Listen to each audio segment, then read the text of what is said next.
শ্রী শ্রী গৌর নিত্যানন্দ জয়িত শ্রী চৈতন্য ভাগবত মধ্যখণ্ড সপ্তদশ অধ্যায় শ্রী চৈতন্য মহাপ্রভুর নগর ভ্রমণ ও ভক্ত মহিমা বর্ণন। এ অধ্যায়ে বর্ণিত হয়েছে যে শ্রী চৈতন্য মহাপ্রভু যখন নগরে ভ্রমণ করতেন তখন সমস্ত লোক তাকে মদন মোহন রূপে দর্শন করতেন। বিদ্যা বুদ্ধি দিয়ে অহংকারীদের গর্ব চূর্ণ করে তিনি মহাদাম্বিকের ন্যায় ভ্রমণ করতেন। তাকে দেখে পাষণ্ডীরা ভয় পেত। সমস্ত পাষণ্ডীরা মিলে রাজার কাছে শ্রী চৈতন্য মহাপ্রভুর বিরুদ্ধে নালিশ করতেন। একদিন নগর ভ্রমণকালে পাষণ্ডীরা মহাপ্রভুকে জানায় যে তাকে ধরার জন্য রাজার প্রহরীরা আসছেন। মহাপ্রভু উত্তরে তাদের জানায় যে ছোটবেলায় তিনি সমস্ত শাস্ত্র পড়াশোনা করেছেন এবং তখন বালক বলে কেউ তাকে জিজ্ঞাসাও করত না। সুতরাং তার আত্মপ্রতিষ্ঠার জন্য তিনি রাজার দর্শন করতে ইচ্ছুক। তারপর মহাপ্রভু নিজ গৃহে ফিরে এসে ভক্তদের নিকটে পাষণ্ডীদের দুঃখজনক কথাবার্তা শোনালেন। তারপর তিনি ভক্তদের কীর্তন করতে বললেন। কীর্তন আরম্ভ হলো, কিন্তু মহাপ্রভু কীর্তনে কোনো আনন্দ পাচ্ছেন না।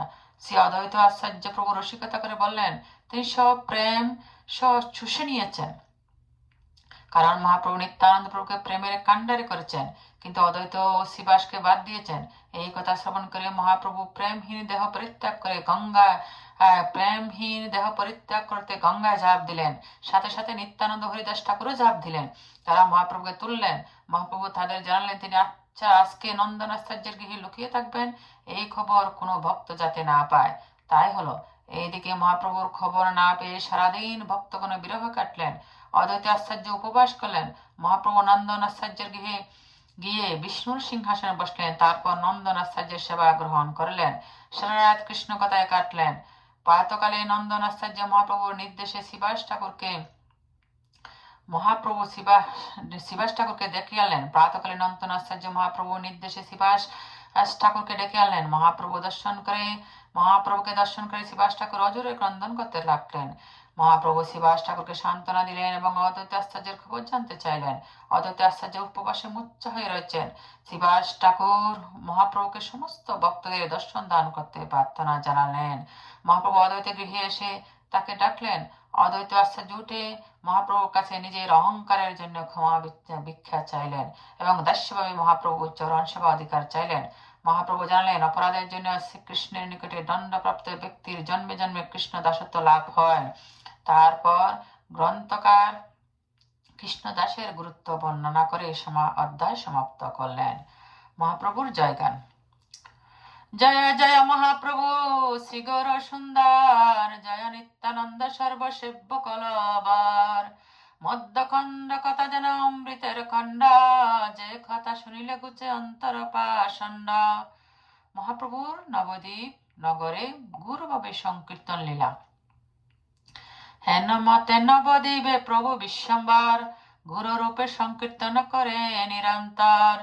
যখন করে প্রভু নগর ভ্রমণ, সর্বলোক দেখে যেন সাক্ষাৎ মদন। ব্যবহারে দেখি প্রভু যেন দম্ভময়, বিদ্যা বল দেখি পাষণ্ডীয় পায় ভয়। ব্যাকরণ শাস্ত্রে সবে বিদ্যার আদান, ভট্টাচার্য পতিও নাহিক তিন দান। নগর ভ্রমণ করে প্রভু নিজ রঙ্গে, গুরুরূপে থাকিয়ে সেবক সব সঙ্গে। পাষণ্ডী সকল বলে নিমাই পণ্ডিত, তোমারে রাজায় আজ্ঞায় সে তরিন। লোকাইয়া নিশা বাগে করহ কীর্তন, দেখিতে না পাই লোক সাপে অনুক্ষণ। মিথ্যা নহে লোকবাক্য সম্প্রতিফলিল, সুহৃদ জ্ঞান সে কথা তোমারে কহিলাম।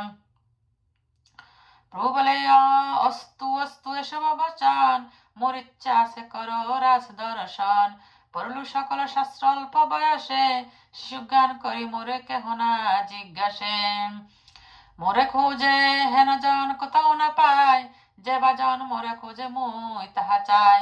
পাষণ্ডী বলে রাজা চাহিব কীর্তন, না করে পাণ্ডিত্য চর্চা রাজা যে সে জবন। তিন জ্ঞান পাষণ্ডীরে ঠাকুর না করে, আইলেন মহাপ্রভু আপন মন্দিরে। প্রভু বলে হইল আজি পাষণ্ডী সম্ভাস, সংকীর্তন করে সবে দুঃখে যাও নাশ। নৃত্য করে মহাপ্রভু বৈকুণ্ঠ ঈশ্বর, চতুর্দিকে বেরি গায় সব অনুচার। রহিয়া রহিয়া বলে আরে ভাই সব, আজি কেনে নহে মোর প্রেম অনুভব। নগরে হইল কিবা পাষণ্ডী সম্ভাস, এই বা কারণ নহে প্রেম পরকাশ। তোমার সভা স্থানে বা হইলে অপমান, অপরাধ ক্ষমিয়া রাখো মোর প্রাণ।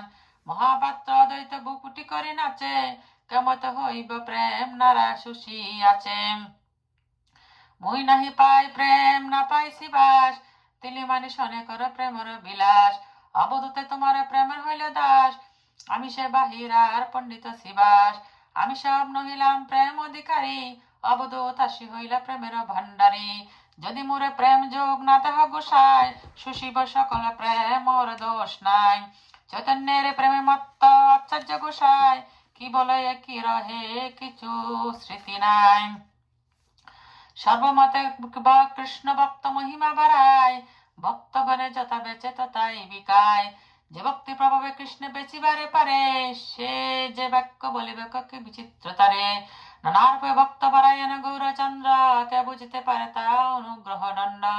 ঠাকুর বিষাদে না পাইয়া প্রেম সুখ, হাতে তালে দিয়ে নাচে অদ্বৈত কৌতুক। অদ্বৈতের বাক্য শুনি প্রভু বিশ্বম্বর, আর কিছু না করিলে তার প্রত্যুত্তর। সেই মাতার দিলা গুছাইয়া দ্বার, পাচে ধায় নিত্যানন্দ হরিদাস তার। প্রেম শূন্য শরীরে থুইয়া কি বাঁকা, চিন্তিয়া পড়িলা প্রভু জাহ্নবীর মাঝ। ঝাঁপ দিয়া ঠাকুর পড়িলা গঙ্গা মাঝে, নিত্যানন্দ হরিদাস ঝাঁপ দিলা পাচে। হাতে বেতে নিত্যানন্দ ধরিলেন কেশে, চরণ চাপিয়া ধরে প্রভু হরিদাসে। দুইজনে ধরিয়া তুলিলা লইয়া তীর, প্রভু বলে বা তোমার বা ধরিলে কিসের। কি কার্য রাখিব প্রেম রহিত জীবন, কিসের বা তোমরা ধরিলে দুইজন। দুইজনে মহাকম্প আজি কিবা ফলে, নিত্যানন্দ দিক চাহে গৌরচন্দ্র বলে। তুমি কেনে ধরিলে আমার কেশ ভরে, নিত্যানন্দ বলে কে হে কেনে চাহ মরিবারে। প্রভু বলে জানি তুমি পরম বিহব্বল, নিত্যানন্দ বলে প্রভু কমহ সকল। যারা শাস্তি করিবারে পারা সর্বমতে, তার লাগি চলনি শরীর চারিতে। অভিমানে সেবকরা বলিলা বচন, প্রভু তাহে লইবে কি বিত্তর জীবন। প্রেময় নিত্যানন্দ বহে প্রেম জল, যার পার ধন বন্ধু চৈতন্য সকল। নন্দনাত্মার্যের গৃহে প্রভুর আত্মগোপন।